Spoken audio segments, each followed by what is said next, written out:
iSmart компаниас 2 дахь жилдээ зохион байгуулж байгаа Ice Scholars 2025 аялалтай тэтгэлэг хөтөлбөр ялагчтай тодруулахад бэлэн боллоо. Хөтөлбөрийн 2 дугаар шатанд шалгарсан шилдэгүүдийг хүлээн авч хамтдаа тэтгэлгийн эзэдээ тодруулцгаая.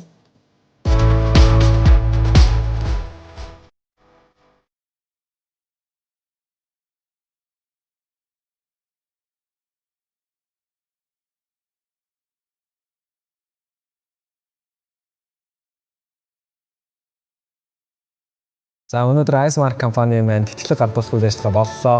Тэгээд энэхүү тэтгэлгийг авснаа үнэхээр их баяртай байна. Яг бидний хөгжил за ингээд маш өндөр хөв нэмэр оруулж байгаа та бүхэнд чин сэтгэлээсээ талархаж байгаагаа илэрхийлмээр байна.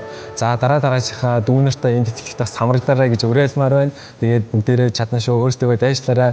Бид нар бол Монголын ирээдүй шүү. Бүгд манжлсан. Би болохоор энэхүү тэтгэлэгт одоо ингээд шалгархаасаа өмнө бол 1 жил одоо завсар жил авсан. Тэгээ яг нодлон Ice Scholars одоо хөтөлбөрийн яг эхний шалгуулалт явж байхад бол эхний одоо шатандаа тэнцэж чадлаггүй яг ингээд асуудчихсан байхгүй юу.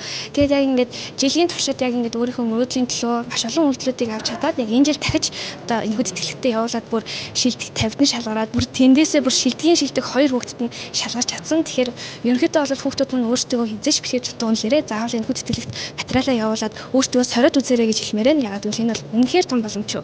Тэгээд би яг нодлон яг ингээд тэнцээгүү ч гэсэндээ энэ жил бүр одоо шилдгийн шилдэг 2 хүүхдтэй нэг болоод зогсож байгаадаа бүр үнэхээр итгэж өгөхгүй байна. Ингээд шалгуулалт явуулсан шүүгчд болон iSmart-ийн хамт олондоо үнэхээр их баярлалаа гэж хэлмээр байна.